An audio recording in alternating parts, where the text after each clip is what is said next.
Hebreus capítulo 1, vamos estar lendo o verso 1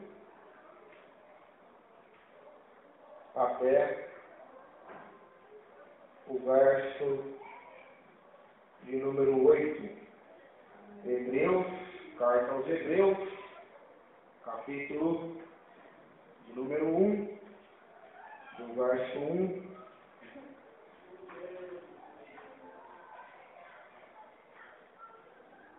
ao verso 8, diz assim a palavra de Deus: havendo Deus antigamente falado muitas vezes e de muitas maneiras aos pais, pelos profetas, a nós falou-nos nesses últimos dias pelo Filho, a quem constituiu o herdeiro de tudo, por quem fez também o mundo, o qual, sendo o resplendor da sua glória e a expressa imagem da sua pessoa, sustentando todas as coisas pela palavra do seu poder, havendo feito por si mesmo a purificação dos nossos pecados, assentou-se à destra da majestade nas alturas, feito tanto mais excelente do que os anjos, quanto herdou mais excelente nome do que eles. Porque a qual dos anjos disse jamais: tu és o meu filho, hoje te gerei, e outra vez eu lhe serei por pai, e ele lhe será por filho. Amém. E quando outra vez introduz no mundo o primogênito, diz: e todos os anjos de Deus o adorem. E quanto aos anjos, diz: o que de seus anjos faz ventos, e de seus ministros labaredas de fogo. Mas do filho, Jesus diz: ó Deus, o teu trono, pelos séculos dos séculos, século de equidade é o século do teu reino. Vamos orar. Senhor, meu Deus e Pai, te agradecemos por estar aqui nesta noite, que o Senhor possa falar conosco através desta palavra, meu Deus, e que o nome do teu Filho seja exaltado mais uma vez nas nossas vidas, através desta pregação, dessa mensagem, em nome de Jesus. Amém. Amém. Amém, queridos. Eu gostaria de compartilhar com os irmãos hoje a supremacia, a superioridade e a excelência de Cristo, a qual a própria carta aos Hebreus o autor dessa carta vai compartilhar e vai demonstrar a superioridade, a grandeza, a glória, a excelência do Filho de Deus, a saber, Jesus Cristo. E a primeira característica que nós encontramos nessa palavra é que Jesus, ele é o porta-voz de Deus, ele é a última palavra de Deus aos homens. Vemos isso no primeiro verso, onde diz que Deus outrora falava pelo ministério dos profetas, por parábolas, por sonhos, de muitas maneiras aos pais, se referindo às pessoas do Velho Testamento.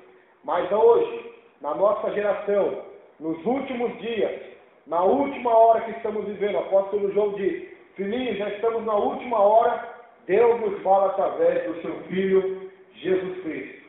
Ele é a última palavra de Deus ao homem. Por conseguinte, ele é a única chance de um homem ser salvo. Ele é o único caminho, a única verdade e a única vida. Ele é o caminho, a verdade e a vida, diz a Bíblia. Ele é a última palavra de Deus ao homem. Então, o que nós aprendemos é que a última palavra, quem dá nas nossas vidas, não é o homem, não é a ciência, não é a medicina, não é o diabo, não é o nosso coração, não é o que nós achamos ser correto, mas quem dá a última palavra, a última ordem, o veredito final nas nossas vidas é o Filho, é Jesus. Deus entregou a ele todo o poder nos céus e na terra. Deus entregou a ele toda a autoridade. Ele vai dizer lá no Evangelho de João: o Pai me deu poder para dar a vida e a morte. E quem eu digo ressuscita, vai ressuscitar. Ele tem poder, o Pai deu a ele esse poder de ressuscitar os mortos, curar os cegos, acalmar tempestades, de fazer maravilhas. Tudo pelo Pai foi entregue a ele. O juízo das nossas vidas foi entregue ao Filho, a Jesus. Deus lhe deu um nome acima de todo nome, para que todo joelho e toda língua se dobre e confesse que Jesus Cristo é Senhor, para a glória de Deus Pai. A última palavra de Deus ao homem. Este é o Jesus da Bíblia. Amém. Não precisamos que quem nos dê a última palavra seja homem, ou seja, profeta, mas a última palavra é Jesus. Os evangelhos você vai encontrar muitas palavras de Jesus. Se você abrir o evangelho de Mateus, Marcos, Lucas e João, você vai encontrar as palavras de Jesus, as ordens de Jesus para nós cumprirmos e fazermos. Porque hoje as pessoas buscam e procuram a palavra de Deus, procuram que Deus fale com elas, mas Deus falará com elas e vai falar somente através de Jesus Cristo. Amém. E da sua palavra. Não tem outro jeito, não tem outro método, mas Deus nos fala pela sua palavra, pela sua revelação, que é a revelação do seu Filho Jesus. A segunda característica de Jesus, ele é herdeiro, ele é constituído herdeiro de todas as coisas. Está no verso 2. A quem constituiu herdeiro de tudo, por quem fez o mundo, por quem fez também o mundo. Então, nós observamos aqui que não há ninguém acima de Jesus, a não ser o Pai. Ele é herdeiro de todas as coisas. Toda essa terra que vemos não é nossa. Essa igreja não é nossa. Nossa casa não é nossa. Nosso carro não é nosso. Esse mundo não é nosso, nem tampouco de Satanás. Mas toda essa terra e a sua plenitude, assim como o universo, assim como os mundos espirituais, o inferno, o céu, o paraíso de Deus, tudo é de Jesus. Até mesmo o inferno. Ele tem a chave da morte e do inferno nas mãos. Ele é herdeiro de todas as coisas. Ele é Senhor de todas as coisas. Por isso, a maior grandeza de um filho de Deus é ser servo de Cristo, pois ele é o rei. E ele pregou o reino de Deus, a qual ele é o rei. E nós somos os servos deste reino, a qual ele é herdeiro de todas as coisas. Mas a boa notícia do Evangelho qual é? Que aqueles que estão em Cristo, aqueles que se renderam a Cristo, são herdeiros de Deus e cordeiros com Cristo. Ou seja, tudo que o Pai deu a Cristo, ele também vai nos dar. Toda a herança. Lembramos da palavra de Deus em Mateus 25, quando ele fala que vai separar as ovelhas dos bodes, vai dizer: tive fome, não me desse de comer, tive sede, não me desse de beber. E a palavra que ele vai dar para os salvos é o seguinte: vinde benditos do meu Pai e entrai no reino que está preparado para vocês desde a fundação do mundo. Este reino, então, todos os salvos vão participar desta herança. Então isso é muito importante, porque muitas das vezes neste mundo nós passamos aflições, dificuldades em todos os sentidos e aspectos, mas nada dá para se comparar com a herança que está sendo reservada para nós no céu, com a herança incorruptível, pois essa vida, como disse a irmã, é passageira, é uma sombra, é um vapor, mas a herança incorruptível será eterna, não terá fim, e nós herdaremos o paraíso juntamente com Cristo para todo o sempre. Herdaremos mansões celestiais. João capítulo 14 diz: na casa de meu pai há muitas moradas, eu vou preparar o lugar, e quando eu voltar, vou levar vocês, para que aonde eu estiver, estejam vocês também. Ou seja, ele tem preparado para nós moradas no céu, a nova Jerusalém. Ele é herdeiro de todas as coisas. A terceira característica, ele é planejador dos mundos e das eras. Ele planeja todas as coisas, a qual nós vemos no versículo de número 2 e 3. Por quem também ele fez o mundo, e ele planeja todas as coisas, diz a Bíblia, qual sendo o resplendor da sua glória e a expressa imagem da sua pessoa, sustentando todas as coisas pela palavra do seu poder, havendo feito por si mesmo a purificação dos nossos pecados, assentou-se à destra de Deus. Então, nós aprendemos nessa característica de Cristo, que ele é o planejador dos mundos e das eras. Isso é extremamente importante para nós. Pois o que o homem mais odeia hoje é a soberania de Deus. Muitas das vezes os ateus e muitos cristãos também entram nesse espírito de achar, olha, eu acho que Deus não está no controle desse mundo, eu acho que Deus nem está no controle das igrejas mais, de tanta corrupção que está existindo, de tanta lavagem de dinheiro, de tanto escândalo, de tanta heresia, esse mundo tem caminhado de mal a pior. Eu acho que esse mundo, esse planeta, saiu dos controles de Deus, não saiu. Cristo está assentado à destra de Deus, governando céu e terra, e tudo está na mão dele. Todas as coisas cooperam para o bem daqueles que amam a Deus, diz a Bíblia, e que são chamados pelo seu decreto, ou seja, pela sua soberania, diz o apóstolo Paulo em Romanos capítulo 8. Ou seja, tudo que acontece na minha vida, na sua vida, está exatamente planejado, pré-ordenado por Deus. Ou seja, o Deus soberano está tomando conta de nós, irmãos. Isso é uma grande e maravilhosa notícia.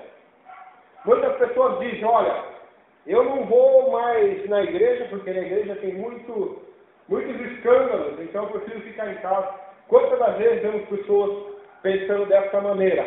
Mas é uma maneira equivocada de pensar. Por quê? Porque se o próprio Jesus disse que dentro da casa dele haveria escândalos, se o próprio Jesus disse que no meio da igreja dele vai se levantar muito louco, Paulo vai dizer isso também em Atos. Quando ele está saindo de Éfeso, ele chama os anciãos, ele vai dizer, olha, eu vou embora, mas eu sei que depois da minha partida vai se levantar dentro de vocês mesmos, lobos que não vão poupar o rebanho.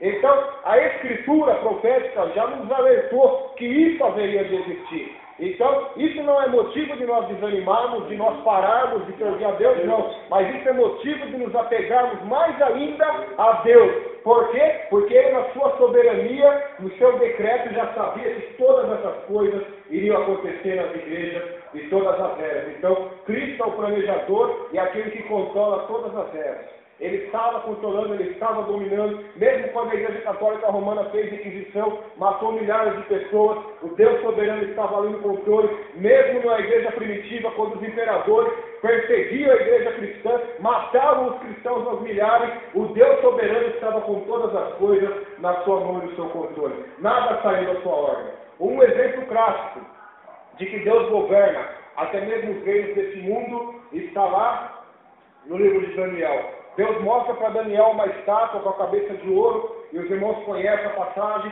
e cada objeto daquela estátua representava um reino, o império que passaria pelo mundo. Ou seja, Deus está mostrando para Daniel, para Nabucodonosor, que é ele que controla o universo, é ele que controla a terra, é ele que controla todas as coisas. Até mesmo Pilatos achava que tinha autoridade sobre Jesus. Ele disse, eu tenho autoridade para te soltar, ou para te libertar, ou para te prender. Jesus olha para ele e disse, nenhuma autoridade você teria sobre mim, se do céu não te fosse dado. Ou seja, todas as autoridades constituídas na terra, diz a palavra de Deus em Romanos, até as ímpias, infelizmente, que são ímpias, estão no controle absoluto de Deus. Deus controla e é soberano em toda a existência humana. Então, isso para nós, irmãos, é uma boa notícia. Por que é uma boa notícia? Porque a nossa vida está nas mãos de Deus. A nossa vida é o exemplo dessa agenda. E quem escreve essa agenda não é você e não sou eu. Quem escreve essa agenda é Jesus, é o Senhor. Onde está isso na Bíblia? Salmo 139 da Bíblia diz assim, todos os meus dias estão escritos no teu livro. Todos os meus dias, até daqui 10 anos, Deus já sabe, já preordenou e já decretou. Mas eu não consigo entender isso também. Não vamos conseguir entender mesmo, porque a mente finita não pode entender a mente infinita de Deus. O homem de barro não pode entender o Deus invisível, transcendente, glorioso, que está acima de todos e sobre todos. Então, nós aprendemos que Cristo, Ele é superior. A sua supremacia ao planejar os mundos e as eras. Nada sai do seu controle. Outra coisa que aprendemos desse texto sobre a grandeza de Cristo. Ele é o resplendor da glória de Deus. Ele, no terceiro versículo diz, o qual sendo o resplendor da sua glória. Quantos querem contemplar a glória de Deus aqui nessa noite? Levanta a mão. Aleluia. Tem que olhar para Cristo. Só Ele vai nos revelar a glória de Deus. Em João, Evangelho de João, no capítulo 1, olha o que o apóstolo João vai dizer sobre Jesus. João 1,18. Deus nunca foi visto por alguém. O Filho unigênito que está no seio do Pai, este o fez conhecer. Verso 14 do capítulo 1 também. E o Verbo se fez carne e habitou entre nós. E vimos a sua glória, como a glória do unigênito do Pai, cheio de graça, cheio de verdade. Então, nós podemos exaltar Cristo nessa noite nos nossos louvores, nas nossas orações, nas nossas pregações, no nosso trabalho, no nosso dia a dia, sabendo que Ele é o resplendor da glória de Deus. E quem quer contemplar a glória do Pai, primeiro precisa ir até o Filho, porque é o Filho que revela a glória do Pai. É o Filho que é o resplendor da vontade de Deus. É o Filho que é a imagem de Deus sobre a terra.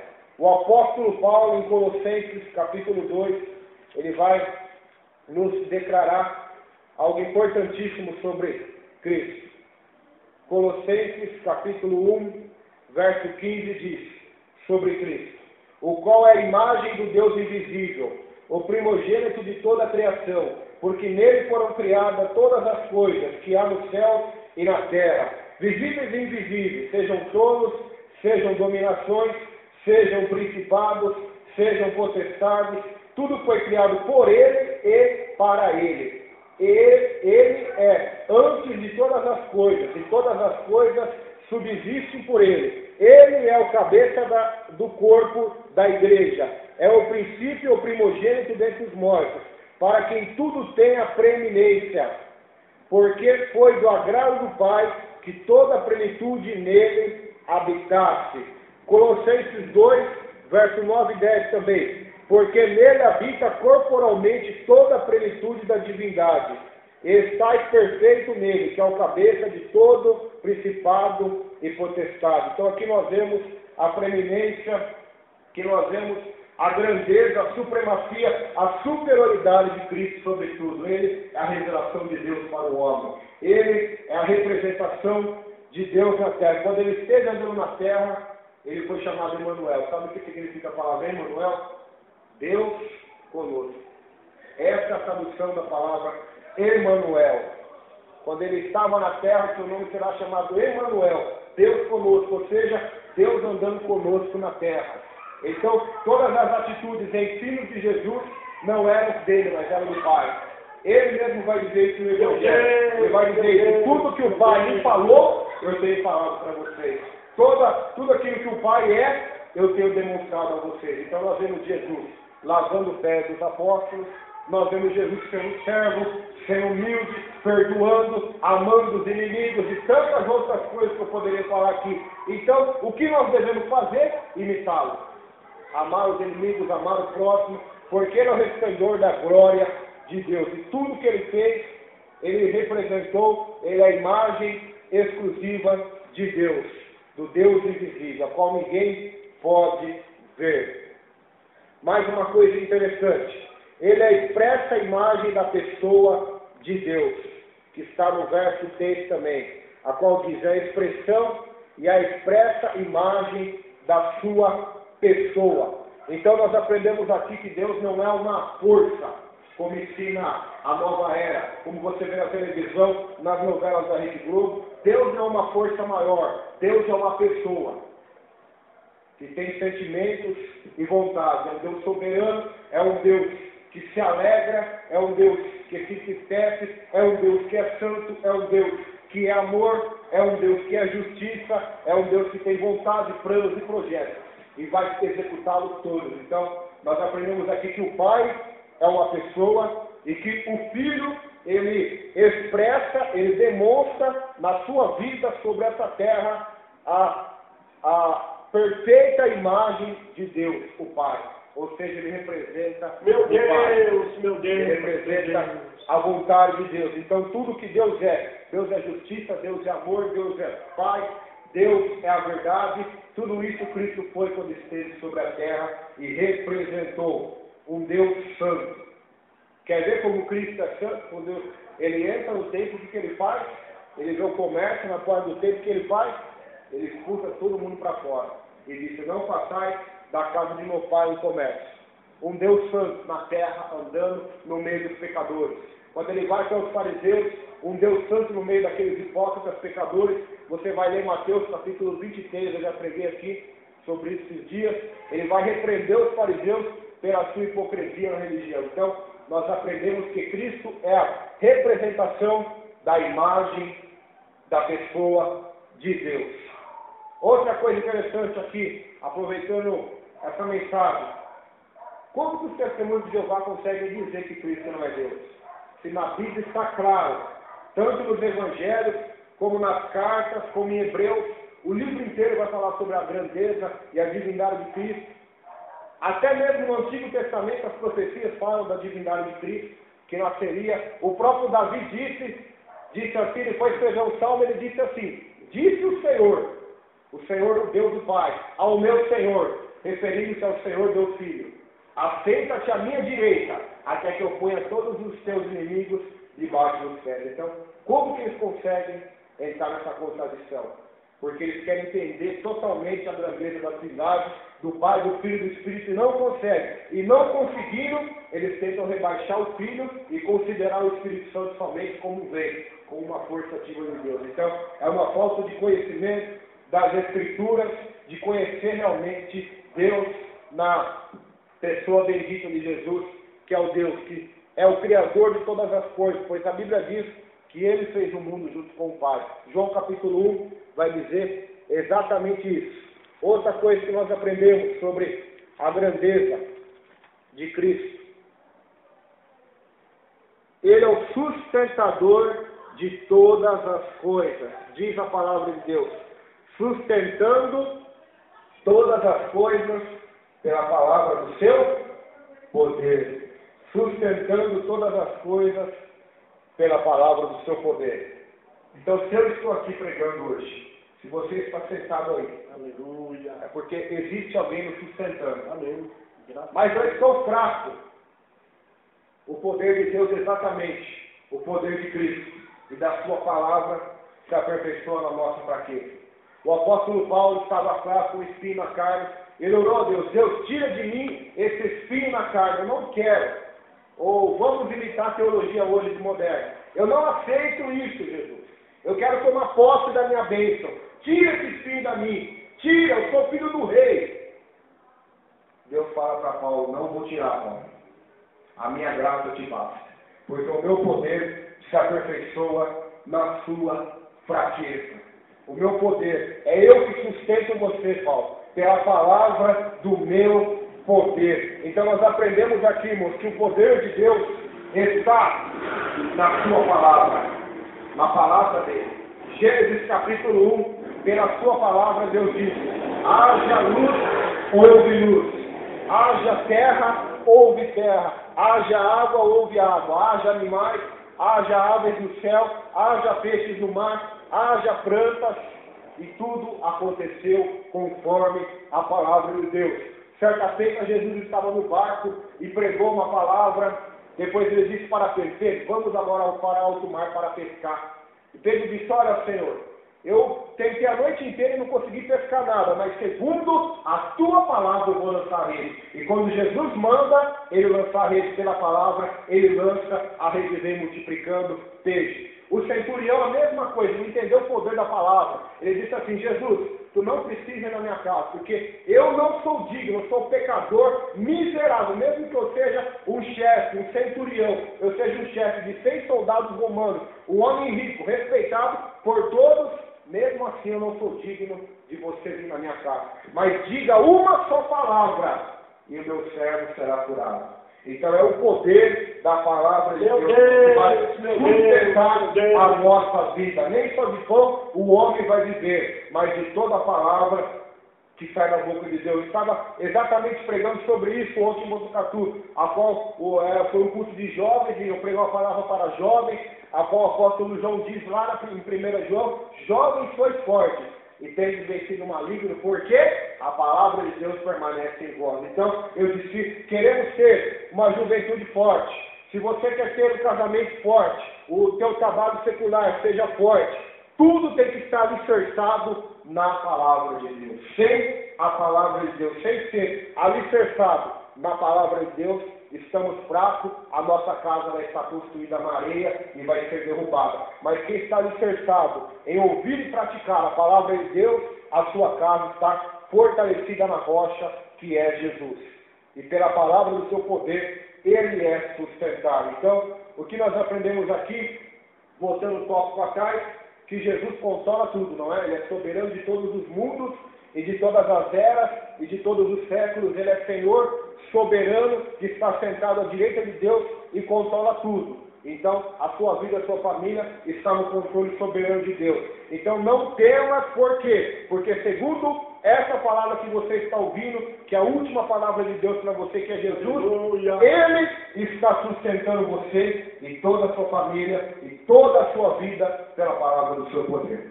Amém? Individualmente a cada um aqui falando, e aos 7 bilhões de pessoas que existem nessa terra, todos estão nas palmas da mão de Jesus, e Deus conhece cada um pelo nome e sabe quantos cabelos tem na cabeça.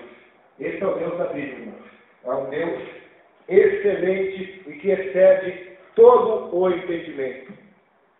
Mais uma coisa que nós aprendemos nesse texto. Meu Deus, Cristo meu Deus. é o Salvador do mundo. No 3º versículo vai dizer o seguinte: Ele, havendo feito por si mesmo a purificação dos nossos pecados, assentou-se à destra da majestade nas alturas. Então ele é o Salvador do mundo. O que acontece hoje, irmãos? Há muitas religiões, e cada religião promete um Salvador. E você vai nas religiões e procure estudar um pouco se você quiser. O Buda, o budismo. Se você estudar o budismo, você nunca vai aprender no próprio budismo que é o Buda que salva, mas é a filosofia dele que salva. A filosofia budista que vai salvar. Se você for no kardecismo, no espiritismo, Allan Kardec, Chico Xavier, você vai aprender lá que não é eles que salvam também, mas é as reencarnações, os ensinos deles de reencarnação que vão salvar. Assim como muitas igrejas legalistas, e até mesmo a católica romana e muitas outras seitas, pregam que a salvação não é Jesus que vai fazer na sua vida, mas é as suas boas obras que vão lhe salvar. Mas o cristianismo difere de todas elas. Por quê? Porque ele prega que não é você que vai te salvar, não é a sua boa obra que vai te salvar. O que vai te salvar é o que foi feito lá no passado por você, o qual o Filho de Deus morreu naquela cruz, naquele madeiro, havendo feito por si mesmo a purificação dos nossos pecados. Ou seja, ele não fez com a ajuda de ninguém, mas ele mesmo nos purificou de todos os pecados e nos salvou para a glória do Deus, o Pai. Ele é o Salvador do mundo. Então, todas as religiões, elas são religiões de obras. Pregam a salvação pelas obras, pelas caridades, pela obediência à lei, por tantas outras coisas. Mas o cristianismo difere, por quê? Porque você é salvo não pelo que você fez, mas pelo que o Jesus fez por você na cruz do Calvário. Você é justificado da ira de Deus, pelo que ele fez em teu lugar. O profeta Isaías disse: o castigo que nos traz a paz com Deus estava sobre ele, e pelas suas pisaduras fomos sarados. Então, a humanidade precisa ouvir este evangelho da glória de Deus. A 8ª característica e última, ascensão e exaltação. Diz assim: depois que purificou o nosso pecado, assentou-se à destra da majestade nas alturas. Assentou-se à destra de Deus nas alturas. Ou seja, teve o seu ministério, a sua vida, a sua crucificação, a sua morte e a sua ressurreição aprovados por Deus. Porque assim como a crucificação é importante, assim como a ressurreição é importante, irmãos, a ascensão de Jesus aos céus também é muito importante. Quando em Atos capítulo 1, ele ascende aos céus, os discípulos ficam olhando para os céus, aparecem 2 varões vestidos de branco e dizem para eles: varões galileus, por que vocês estão olhando para cima? Este mesmo Jesus que vocês viram ir, ele vai voltar do mesmo jeito. Ele vai voltar e a sua segunda volta. Ou seja, Cristo foi assentado na majestade. E a Bíblia diz que Deus deu ordem aos seus anjos para que o adorem continuamente no céu. Ou seja, ele é adorado até mesmo pelos anjos, irmãos. Então, quanto mais nós, meros mortais, devemos adorar um Cristo que foi assunto ao céu, que subiu ao céu e está sentado à direita de Deus. Estar sentado à direita de Deus não significa que ele está relaxado, mas significa controle absoluto sobre todas as coisas, irmãos. É a mesma coisa que eu querer brigar com o nosso irmão e o irmão levantar para brigar comigo. Significa que ele está vindo me enfrentar. Mas olha que interessante, se eu quiser brigar com o irmão ficar sentado no banco. Nem ligar para mim. Significa o quê? Significa que ele não tem medo nenhum de mim e que ele sabe quem ele é e que o controle que ele tem. Então, por isso Cristo está sentado à direita do Pai. Não porque ele está desesperado com o que está acontecendo no mundo, pois ele já sabe de tudo que vai acontecer. Não, mas significa que ele está sentado porque ele é o rei e governa soberanamente todos os povos, línguas e nações. Ele é um Deus soberano. Vamos colocar em pé, fazer uma oração nessa noite, agradecendo a Deus, aleluia, pela sua supremacia, pela sua grandeza, pela beleza da sua santidade. O salmista Davi diz: adore a Deus na beleza da sua santidade. Adore a Deus não porque Deus vai te dar coisas, não. Adore a Deus pela beleza da sua santidade, dos seus atributos, da sua glória, do seu amor, da sua justiça, da sua ira, das perfeições da sua divindade. Senhor, meu Deus e Pai, te adoramos nessa noite, Senhor. Te adoramos e adoramos também teu Filho Jesus Cristo, aquele que é sobre todos, que por ele, para ele são todas as coisas que da vida. E nós estamos aqui por ele e para ele, Senhor, não por nós. Oh, meu Deus, porque eu sei que o mundo não gira em torno do homem, o mundo não gira em torno de mim, nem em torno de ninguém que está aqui. Mas todo mundo gira em torno de Cristo, a qual o Senhor, de todas as coisas, somente o nome dele será exaltado e glorificado por todas as eras e para todos sempre. Convém que ele cresça e que nós diminuamos nessa noite, Senhor. Ajuda-nos nesse momento a contemplar a glória do Filho e a crer na última palavra de Deus,